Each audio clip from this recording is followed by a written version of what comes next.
Hello there. I'm Dungeon Lord Jay. I'm going to be your dungeon master for this evening. I'm running a little adventure. It's called Waterdeep Dragon Heist for these 4 amazing players. We'll be meeting their characters very shortly. I'm super stoked to get into it. I'm Dungeon Lord Jay, and this is Quest.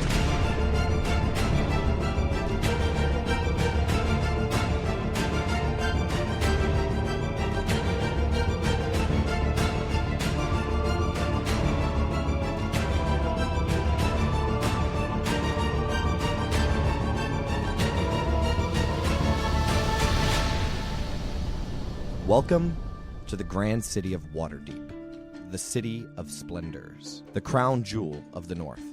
This sprawling metropolis stands as the epicenter of culture, commerce, and civilization along the Sword Coast. Despite its radiant beauty, sinister plots brew in its underbelly. Violence spills from the darkest streets of the city to its major thoroughfare as something wicked begins to stir. The moon casts its glow upon the rooftops and streets. Sweeping across the picturesque city skyline, we settle on a 3-story building with a gray slate roof. A signboard hanging from chains on a black iron pole identify this place as the Yawning Portal. As a haggard dockworker opens the door, warm firelight spills out onto the street. Inside is a bustling tap room that hosts many people from all walks of life, indulging in shadow-dark ale, breaking bread, and making merry. The 3 floors of the Yawning Portal are visible from the bottom, leading to a grandiose, yet crowded, ambiance. Well-worn boards cover the floor, and rich blue tapestries cover the wood-paneled walls. Stout wooden tables and a bar in the back surround a 40-foot diameter well in the center of the room. Moving through the crowd and around the well, we reach a large stone fireplace, carved in the likeness of a monstrous mouth. We see our adventurers. You all are sitting around a sturdy wooden table, and it's lit by a brightly burning candle and littered with plates cleared of the free food that Durnan, the barkeep, offered you in exchange for slaying some giant rats in the cellar of the Yawning Portal. In the center of the room, I didn't stress this enough, there is a giant 40-foot wide well that just descends into utter darkness down there. We see the group of you sitting around a table. Why don't you describe your character? I'm Talon Rowan. I'm 21. I have long curly violet hair and curling ram horns, and my skin is a beautiful cobalt blue. What's your vibe while you're sitting at the table? I would definitely be listening to 3 strings, listening for any melodies and stories that he's telling. I'm Eltior Femelin, a copper-haired high elf, draped in dark clothing with fringe hanging off the shoulders and the arms. Like a cowboy outfit? Very ostentatious, even though it's black. Exactly, yeah, he's got to hide in the shadows, but got to do it nice. I am Cameron Ezekiel Leone. I am of gray skin, jet black eyes, short, very crew cut-ish black hair, not super tall, and all of my attire looks like it was bought secondhand, but very nice. Kind of like a little hole in a suit jacket pocket kind of thing. I am Magic Dan, the Practical Magic Man. I am wearing a flowing green robe with a little pointy green hat, very traditional style, a big red ginger beard that kind of extends down to about half my chest, and I'm currently playing with a small gray cat. So the group of you are sitting around. You said you have gray skin? Mm-hmm. What color's your hair? Jet black. So it's gray skin, jet black, Mm-hmm. jet black eyes. That's dope. Yeah, it's the typical changeling. They know me as my regular form, and since I've been in the Yawning Portal for a little while, I've obviously changed shapes while I've been here. I want to be like my regular self here and then different people elsewhere. You have just finished the free meal that Durnan has sort of provided for you. What would you guys be kicking it? Are you about to get going? What's the vibe? What are you guys doing? I think I'm genuinely staring at the cat that Magic Dan has because I didn't know he got that in the divorce. Dan, isn't that your wife's cat? No, she got to keep Isabella. I got Meowsalini. That's right. You're my little prince. Now, Shalini. I'm moving my finger back and forth in front of the cat's face as it just kind of watches me like I'm stupid. What about Talon and Elle? What would you guys be like doing? I would definitely be fascinated with the cat and just looking at it in an astute way. I could care less about the cat. I'm waiting for Three Strings to play a jaunty little tune to get out on the dance floor. As Three Strings, you see him sort of finish whatever he was doing, and you can see that Three Strings has people around, but he's not doing his usual good songs. All of the noise in the tavern is eclipsed by this loud shout. "You fucking pig! You like killing me mates, does ya?" You sort of turn over to where you hear the sound, and there is this 7-foot-tall half-orc. Magic Dan, you would recognize this half-orc. And who else is friends with... You're friends with Yagra? You both would recognize that as Yagra Stonefist, this gray-skinned half-orc, as she just gets punched straight in the face, a wild punch from this human male who's got a shaved head and the top of his head is covered with a bunch of eyeball tattoos.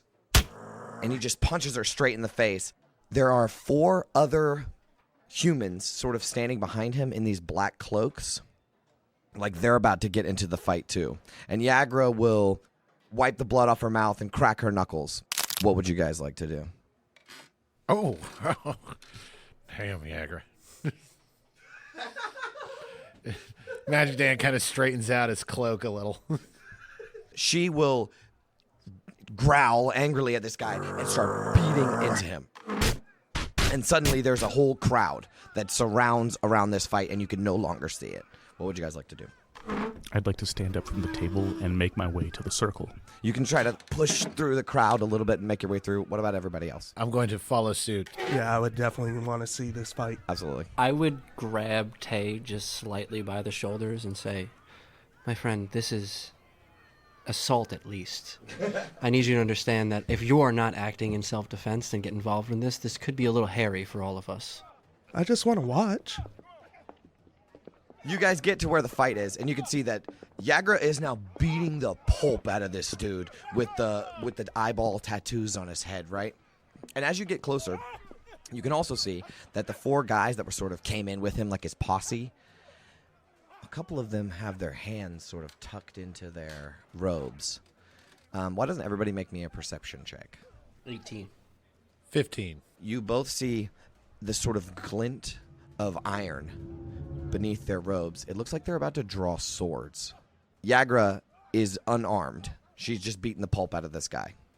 Is there anything you would like to do at this point? I'd like to step in the circle, and I'm going to look at the 3 other guys. I don't know if you know this, but Three Strings was about to play, and he was going to play my song. So I don't know what you think you're doing, but don't. Make a persuasion check. I want to see how this goes over. 12. One of the guys that was drawing swords, these sort of lackeys, so there's 5 in total of these guys. One of them has the eyeball tattoos. One of them has an eye patch. One of them has a handkerchief that's sort of pulled up, like a big scarf, pulled up, and they're all wearing black. Another one of the guys is like big and burly. He's a little taller than the rest of them. And then there's this like skinny little lanky guy who's sort of like in the back. The big burly guy steps up towards you. "Get out of here now." I kind of want to jump right behind Elle and say, now listen, my friends, this is clearly an aggravated assault, but if we can take a step back before this becomes outright murder and we all spend years in the prison in Waterdeep, maybe talk this out a little. You get punched in the face by this big burly guy. I need you to roll initiative. 12 for Cam. 9. 5. You guys are on fire. I got a 12. 15. All right, Magic Magic Dan. Dan, a magic His girl's man. getting beat. This big burly guy punches Cam in the face. The other guys draw out their swords and they're like, "Fuck this, let's kill the bitch." And they start going in towards Yagra. Yagra is not able to defend herself right now because she's punching this other guy in the face. Magic Dan, you are the first to sort of react in this scenario. What would you like to do? I'm going to hit the burly one with a firebolt. Okay. Ooh, 22. You hit. Describe what it looks like when you use your magic. Like, what does your magic look like? What does the firebolt look like? Circle hands, create one like in between my palms, and then kind of just like push it out flat hand style. It comes streaking across the bar. One of the patrons has to duck underneath of it, but it strikes into this big burly dude, and he gets blasted back. How much damage? 6. That singes off his beard and eyebrows and hair. He is completely blown back by this. He's got blackened all over his face. He is bloodied, which means he is at half hit points or lower. You stay away from that sexy orc woman. Is that Magic Dan? That's Magic Dan, the thirsty man. Cam, you're up next. What would you like to do? You just got punched in the face. I'm going to look at the man who hit me in the face and say, He's got black face and eyebrows gone. for such a big man, you have awfully soft hands. And I'm going to cast Vicious Mockery. Oh, wow. He got a natural 1. Let's go. You really, really hurt his feelings. I want to say this to him, and I want him to almost like be so reeled back he trips and like cracks his neck on the table. Almost not me killing him. It's like he's so taken aback by what he So said. I think what happens is you say this to him, and we sort of get a flashback. And it's him as a little tiny ugly child. He's watching his mother like bake. And he says, Mommy, you have such soft hands. And then he gets shunted back to blasted back. And just the last thing that he thinks about is his mother. Oh, man, that one hurt a little bit. I'm not going to lie. All right, Talon, you're up next. All right. I would turn to the one closest to the orc being attacked, and I would cast Witch Bolt on it. Okay, that is the guy with the handkerchief that's sort of pulled up over his face. And you want to cast a Witch Bolt? Okay, I think that's an attack roll. 22 to hit. That certainly hits. What does it look like when you do that? So I'm going to point my staff at him. At the end of my staff, it starts to light up blue and crackling, and all of a sudden a lightning bolt just shoots out of it straight towards him. A lightning bolt shoots out of the end of your staff, and it continues to stay there as you're just zapping the crap out of this guy. You can tell that this fight has gotten a lot more intense than some of the bar patrons were expecting, and they begin spreading out, making the circle bigger and leaving those of you who are still in the fray in the middle of this circle. Elle, what would you like to do? Is the guy with the eye patch still available? Yes, he is. In fact, he's drawing his sword, getting ready to get it into Yagra. All right, so as soon as I see him go to pull out the sword, I walk up to him, and I pull out a white glove, and I slap him across the face with it. How dare you? And then I moonwalk 2 steps, and then I stab him with my rapier. Very good. Make an attack roll. You moonwalk backwards, stab into this guy. It pierces right through his leather armor. How much damage did you do? 7. I just tuck the glove back into my belt. The one with the eyeball, he struggles to get out from underneath of Yagra, and he manages to do so. His nose is bleeding, his eye is swollen shut. He reaches around to grab onto a rapier, but his hands are slippery with his own blood. He can't manage right now, so he pushes one of his lackeys out in front of him and sort of moves into the crowd to get away from her. Yagra sort of stands up and be like, come back here, and she starts to chase after him. And as she's like running after him, she gives like a sly sort of look at Magic Dan and then continues running after him. Dan, I have so many questions for you later. Thick thighs can take lives, too. So the one that's fighting Elle is going to draw out his scimitar and slash out at you. You stab into him, he'll grab the wound and just slash out at you furiously. Grazes across your armor, nicking your neck. Better not ruin this jacket. Handkerchief is going to shift his way through the crowd to try to attack you. He got a 22. So he will run as this lightning is still arcing towards him. You can see his hair frying. The whole place smells of ozone. And he's going to slash out at you with this sort of electrically charged scimitar. Magic Dan, you are up. Yeah, I'm going to take the guy's sword out real quick and cast Catapult. Catapult basically hurls an object at any direction that I want, and I'm going to throw it at the guy trying to make a run for it from Yagra. He fails. So you strike him. Roll the damage, which is, holy crap, 3d8. Damn, 19. Holy crap. You would have killed him with just that. Do you kill him or you try to knock him out? The knife goes spinning through the air just like a friggin' razor, hits him right dead center in one of the eyes in the back of his head, and he just falls flat, dead weights right to the ground. Jesus. Yagrol will sort of be running after him and stop, grab onto him, and start to drag him back towards the center of this sort of fight. Oh my god, I didn't think it worked that well. Seeing that, the 3 remaining thugs are going to start going into panic mode. Their boss and their big muscly guy just got eviscerated in the span of about 6 seconds. They're starting to panic a little bit. Is there anything else you would like to do in your turn, Magic Dan? Just look around and just be like, I think I got him. Cam, what would you like to do? So there are 3 of them left. I'm going to look at the one, I guess, closest to the door. I guess the one trying to flee the most. I think the one trying to flee the most hasn't been hit yet. It's the scrawny dude. You said there were only 3 of them left? Correct. I am going to take a deep yawn. And I'm going to look to them and say, don't you know yawns are contagious? And I'm going to cast sleep. Okay, roll it up. It's what, 5d8? That is 29. All of them fall asleep. How big is the radius on it? Sleep is... Oh, but it's crowded. It is 90 foot range, creatures within 20 feet of a point. Okay, we're going to do something that I like to do. It's called a luck die. So what I want you to do is roll a d6, but before you do that, I need you to pick one, even or odd. Oh, I'm gonna go evens. That is an odd. Okay, so here's what happens. You aim it for the scrawny guy, but you manage to catch all 3 of these sort of bandits in the sphere of it without sort of harming your friends. What you didn't necessarily think of is how crowded this place is. So 2 of them, the eye patch and the handkerchief in the near vicinity of you, immediately drop completely asleep, as does several other random patrons who just drop down completely unconscious. However, the scrawny guy makes his way towards the door. He hasn't quite made it there yet, but he is going to escape. Is there anything else you would like to do, Cam? I am going to look to Tay and say, well, we have justification now, so I don't believe it's fully murder. Do what you need to do, and I'm going to give you a bardic inspiration. I appreciate that. L is up next. I'm going to start running, jump off one of the tables, and as I get within range, I'm going to cast Booming Blade and get the guy in the back of the neck. It's a 16. That hits. That's 8 points of damage.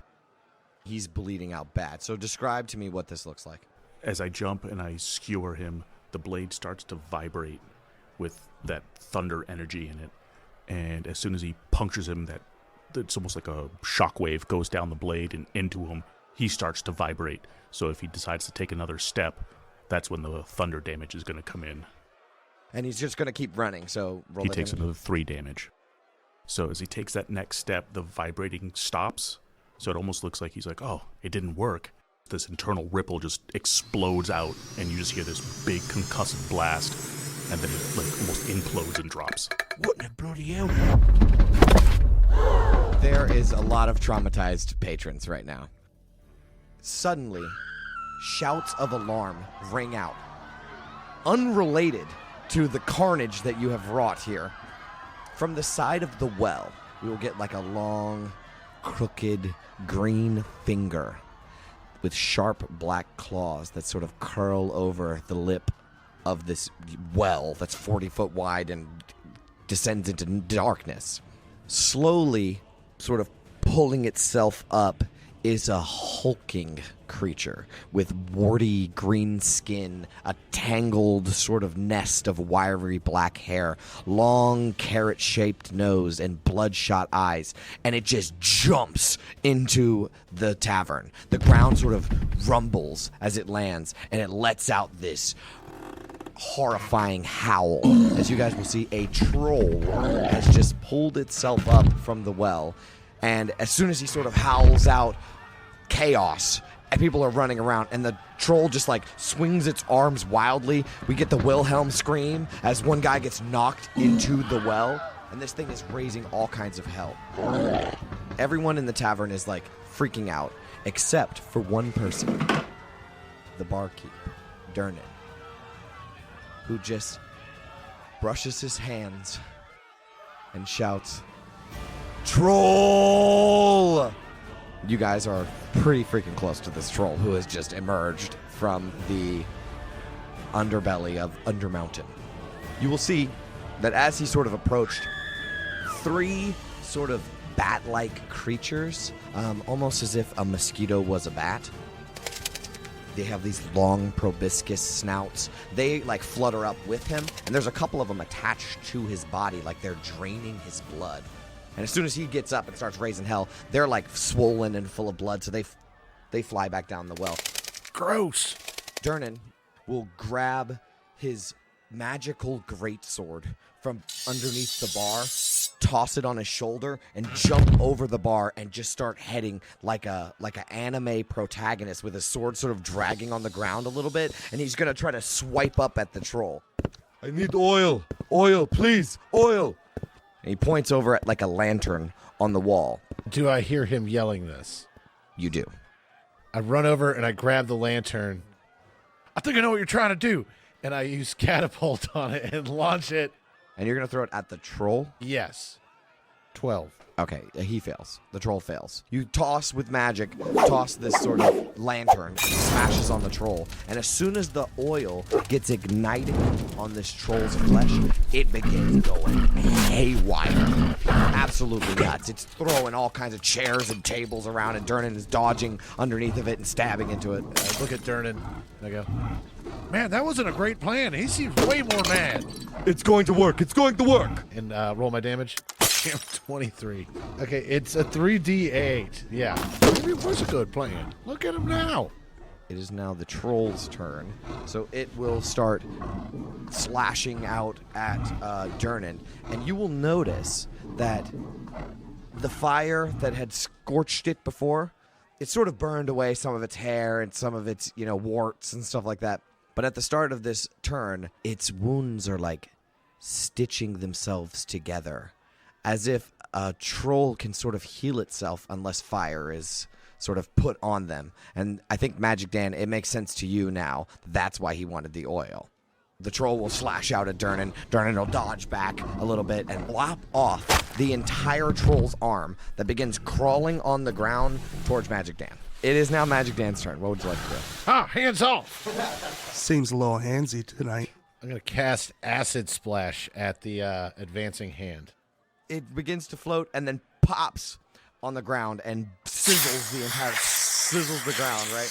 And you can see Durnan, who is in mid-combat with this troll, be like, "Quit ruining my floor." Sorry, I had an idea. It did not work.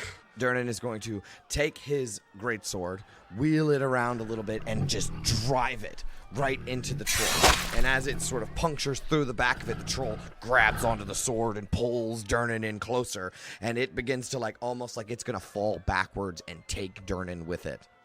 I look at Durnan and I cast Featherfall. You can cast Featherfall? Magic Initiate. So Durnan is slow motion shot, definitely. Durnan is falling backwards. This troll is dead now. It's missing an arm. It's disgusting. And it's holding on to Durnan. Your eyes meet Durnan's. I look him right in the eyes and I go, "No." And then it just these spectral feathers come out of his hand and just float over to him and then just land and coat him. The troll will smash into the wall. Bricks and rocks and stuff will fall from the wall. The wall around the well will break and smash, right? And the troll will just descend into the darkness. And we sort of see both of them tumble over the side. The camera sort of follows after it and turns upwards, and we can see down the well. And there you see Durnan sort of slowly falling. And he grabs onto a loose brick on the wall very slowly and looks up towards the top of the well. However, in the chaos, you will notice that the thugs that were asleep are no longer there. In the chaos, they may have gotten awakened or what have you and made their escape. After Durnan sort of pulls himself over, there is a cheer that spreads across the entire bar as all of the patrons who were hiding under tables and in the bathrooms and holding on, under the staircases, they all start coming out and cheering for you guys. Some of them begin to sort of rush towards you to congratulate you or shake your hand. But before they make their way to you, Durnan has adjusted himself, and he'll sort of approach you and just say, You fought well. I was not expecting troll today. Is that a Wednesday thing? It happens on occasion. I don't really mean to ruin the moment, but I'm bleeding out here. I'm going to put my hand on your shoulder and say, you're going to be fine, Eltior. And I'm going to hit him with a healing word. I am going to be fine. You get sassy with me, so I'm just going to real loud sigh and just walk away from you. Are we not going to do anything about the blood on the shirt? I got you. And walk up and cast prestidigitation on them. You see a bunch of little soapy bubbles just go out and start eating away at all the grime on them. before you guys can even make any more conversation, you are just bum rushed by people. They're all trying to shake your hand and congratulate you. Drinks are shoved into your hands. How do you react to this? Talon will be overjoyed and shaking everyone's hands that are running up to him and thanking them and shot after shot. I think I back up because I'm like, oh, poor people. I think I'm going to try and sneak away from the crowd. I don't want to be involved in this at all. I'm looking around for Yagra. She is here, but she has made her way to the back. It appears that she doesn't like big crowds like this. Oh, get out of my way! I just gotta make sure Yagra's okay. All right, hey, just get the hell out of my way. And I start trying to push my way. Yeah. You push your way over to Yagra, and you can see her leaning against a table where she currently has her mace that she uses to beat people up. She just didn't have it on her person at the time. Oh, Yagra, you all right there? It's quite a spot you found yourself in. I'd hate to see you get all beat up there. I'm okay, thank you. I really appreciate your help, Magic Dan. Anytime there. Can I buy you a drink? They're apparently handing them out to me. I think I should lay low for a little while. Maybe we'll talk soon. All right, well, who are them fellers anyway? Like I said, we'll talk soon. And I just give a wink. She will grab her cloak off the table and her mace and pop the hood and just start to walk out, trying to lay low. As Cam is trying to sort of sneak away through the crowd, you hear a voice that says, "Oh, excuse me, please move out of my way." You can see that pushing through the crowd, almost beelining it towards you, like you guys are going to meet in the middle. You can see this 5 foot tall, maybe 5'2", human man. He's got this big bushy beard that's sort of well combed. He wears this massive beret with a feather coming out of it, and he's got very elegant clothes on. He will push through the crowd, and he will see you, Cam, trying to make your way out, and he'll say, "Oh, it's good to see you. I needed to speak to you and your friends." And who might you be? You don't recognize me? My friend, it has been a long, long night. He seems to be bewildered by this. The rest of you guys will see Cam sort of talking to this little short man. Would you guys like to approach as well? Yes. Yeah. Yes, I grab one of the drinks somebody's offering to me as I go. Oh, there you all are. It is very good to see you. I need to discuss a matter with you. You are very good fighters. I think you are just the type of people I'm looking for. Who are you? What do you want? You don't recognize me? Oh, sure, I recognize you. Come on, everybody, you know it. Come on, just say who you are to the fellers. They're not going to believe it when you say it. It's me, Volo. Volo Goodarm. A Volvo. Remember Volvo? Yes, I heard you. I don't know about these fellers. Very good. Let us have a seat. I would like to talk to you. Yeah, let's go have a drink with Volvo over here. It's a Volo. Are you buying drinks? There is drinks all around. I don't like free. Oh, yes, I can get you a drink, sure. Fine. So you all move to a table. I will introduce myself again. I am a Volo Goodarm. You may have heard of me. I'm a writer, a chronicler, esteemed critic. Haven't you heard of my book, right? My book? I've seen it in our library once. Volo's Guide to Monsters. You've seen it, right? Oh yeah, I remember. I used to apprentice under a feller. He had a volume of that. Yeah, it's a good book, if I say so myself. I have a copy right here. And he will take out this, like, giant freaking tome from just, like, a side satchel. It fills the entire side satchel. And he'll sort of slam it on the table, and it's just dust flies out of it. And it's this massive, disorganized sort of book. And he will say, I'm selling the copies right now, 10 gold, if you want one. I'll even assign it for you. You know what? I'm a little light on the gold right now, but it's still pretty impressive. You're lugging that thing around. I got to say, I always enjoyed the illustrations of some of the creatures. Yeah, I am the illustrator, too. I'm a man of many talents. So are you looking for a publishing deal, or what are you here for? Did you want me to sign it? You don't want my autograph? Should I? I can't deal. I can't. I just can't. I still haven't gotten your names. Well, I'm Talon. Oh, I'm Magic Dan, the practical magic man. Travel these parts, coming up with the most practical magical solutions. That sounds good, I think. This is my little furry prince. Meowsalini, come over here. And then Meowsalini just kind of runs over and jumps onto the table. And I start kind of doing my thing with the index finger over his face. Like, oh, there's Meowsalini. Volo presents a sort of air of false entertainment by this. He's, oh, yes, that's very good. I love cats. Yes, Meowsalini is my little partner and a little gentleman. He's getting a hair on my book. Yeah, he does that. And you? Well, you approached me. You don't recognize me? I seen the fight with the... I'm going to turn myself in like in an instant into like a very Picasso bastardized version of Volo. What, you don't recognize me? I'm a Volvo. What kind of magic? I'm going to turn myself back like real fast and say, so we should get down to business then. I'm L. Just L. Nice to meet all of you, including this cat. I trust that you've all noticed the violence in our fair city these past 10 days. Yeah, here's getting really bad. Hey, real quick, Cam, never do that thing you did to him to me, please. That was terrifying. I promise I'll never do that, and then I'll wink at you. Back to you, Volvo. It's a Volo? That's what he said. A Volo Thampagidarn. Valvo Tapatino, yes. Anyways, the streets have been very violent these past 10 days. I haven't seen so much blood since my last visit to Boulder's Gate. But now, well, I fear I may have misplaced a friend amid all of this odious malevolence.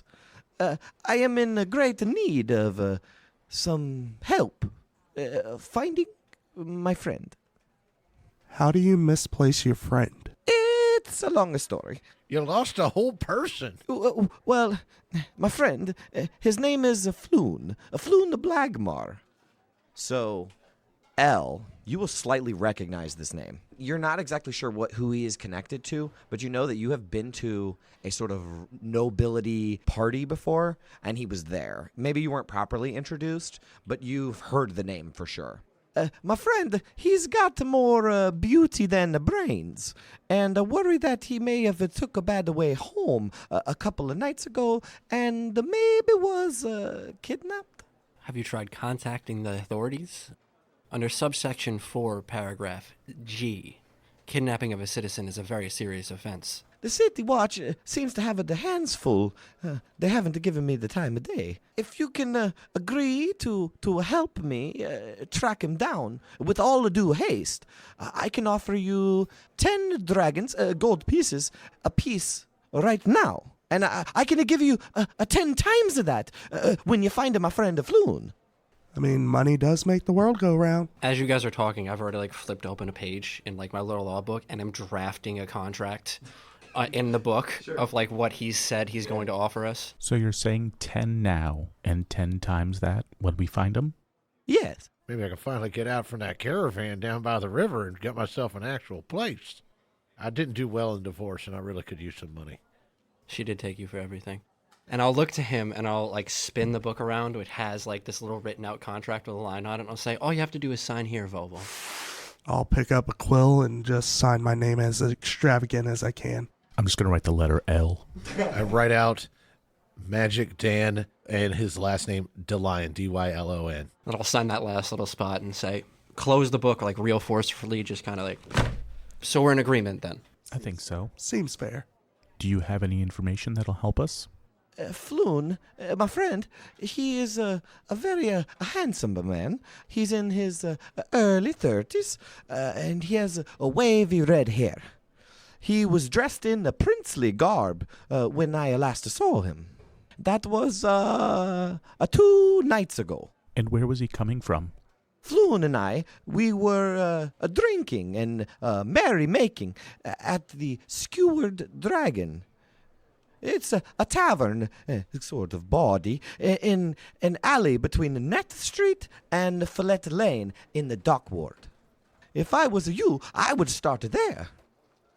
Well, he left there, didn't he? Well, I left before him. I'm not sure where he went after. And where did you go? I went home. To my house in the Sea Ward. And where does Floon reside?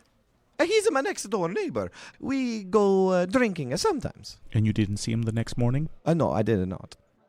Well, my friend Floon, he's a gigolo. There's nothing wrong with that. There's nothing illegal about that. In the city statute, that's a perfectly viable profession. I don't think we should all look down on that. But any information you guys need to get this going, or we just looking for a prostitute down in the dock ward? Well, we should probably get the gold first, and don't phrase it like that. That's how the divorce happened. No, we just grew apart. And I take Meowsalini and I kind of stuff him into my robe. It's like, well, we better go get some rest, and also you need to pay us 10 gold apiece. He will count out 10 dragons apiece for each of you. Were you guys with anybody when you were partaking of the night? No, it was just me and him. We were playing a 3-dragon ante at the Skewered the Dragon. Were you winning or were you losing? So the two of you were losing? A little. So who was it that you owed money to? No, I don't owe money to anyone. Who does Floon owe money to? I think you have it a little confused about my friend. He's a good fellow. Even good men fall on bad times. I'm feeling a little bit of interrogation happening here, and it's making me uncomfortable. We need information if we're going to go about this task. My friend Floon, I last seen him at the Skewered Dragon. He has red hair and dresses like a prince. Did he have any potential suitors that night? I don't think so. We spent the night together. Are you a client? There's a long pause. No, you have it confused. I swear. Maybe I should take my 10 gold back. Oh, hey, hold on. Whoa. Fellas, I think you're asking him too many questions. I think we got enough to go on here. You take the 10 gold back and I take you to court. Well, I forgot that I signed that. Look, it's always better to go looking for somebody 48 hours after they go missing. All right? Because if you look in the first 48 of it, they're probably fine. So you guys leave out of the Yawning Portal. You're still getting pats on the back and stuff from people who recognize you from the fray. As you exit out into the cool night air, you will start to walk through these city streets. Waterdeep is a very clean and beautiful city. As you sort of step out, a dray rides past you. A dray is a double-decker carriage, sort of like a double-decker bus, and it's pulled by 4 horses. And it sort of, makes its way across the street from where you guys are at. And you start heading towards the dock ward, to the Skewered Dragon in the dock ward. While we're heading to the dock ward, I think I'm going to take a moment with Dan real quick. And I'm just going to look over to you and be like, so, the big woman. Oh, Jagger? Yeah, I know her. What's the story there? Oh, nothing. I just been kind of sweet on her, I'm happy to see you moving on, Dan. Oh, thank you. It's been rough with the divorce.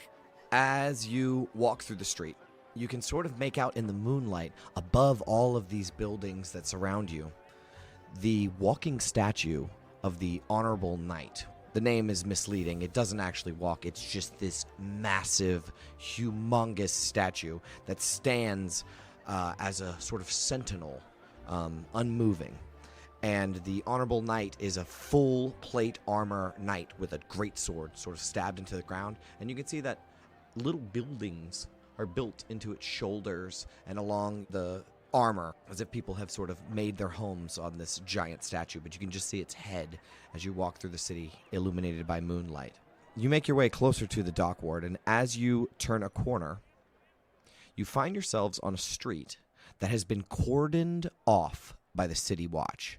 There's like wooden sort of blockades set up in the middle of the road, and there's at least a dozen city watch surrounding this whole area. Lying on the cobblestones are a half dozen corpses, seemingly victims of some kind of terrible skirmish. City Watch officers have disarmed and arrested 3 blood-drenched humans and are in the midst of questioning witnesses. One officer that's sort of standing by the blockade sees you, and he says, "All right then, get on. Nothing to see here." It looks like there's something to see here. "No, I said there's nothing to... Get on now." What happened? "That's the City Watch business, and you best be staying out of it." I'm going to approach as Leo Law, my old law persona, which you would recognize for sure, and I believe you would recognize for sure as just like this very like human man, blonde hair, very like slicked back, very like sleazy looking. And I'm going to approach up to the guards.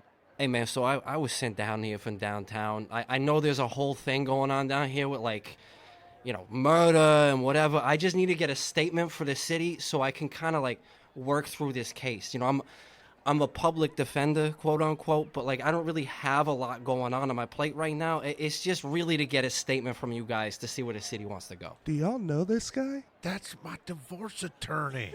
That's my public defender.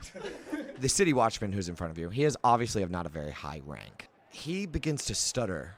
"Right, well, yeah, you know, that's, you know what, I'm gonna go get the captain. I'll be right back."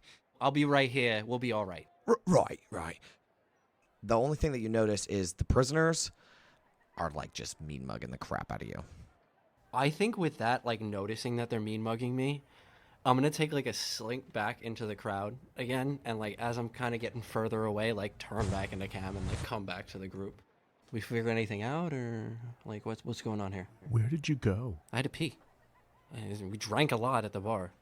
You won't believe it. I saw my divorce attorney here. I thought he's clear off in another city. Who was your divorce attorney?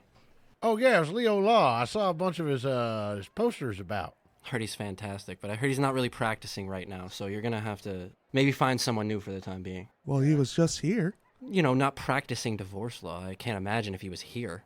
I don't think he's getting divorced again. Yeah, because I already live in a caravan down by the river thanks to Leo Law. I'm sure he did his best. So you guys cut over a block and head back down, heading towards the dock ward. And that's where we'll end for tonight. Thank you to Hoodie Cat for allowing us to record here. It's been awesome. I'm Dungeon Lord Jay, and this has been Quest.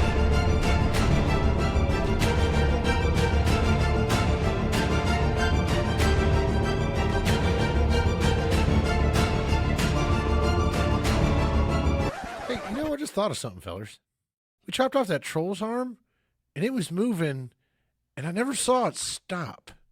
We smash cut to. They're in the city street. There is a troll arm crawling its way, right? And it sort of stops for a second. Magic Dan. And begins crawling that direction. If you don't think that troll arm is coming back. Oh, I know it is. I'm so excited. It's like inchworming? Yes. It's not floating? No. Almost like the, was it Thing from... Yeah, the thing from It'll be under a cloak and it'll pull back. A face drawn on it that looks angry. Attention all game enthusiasts.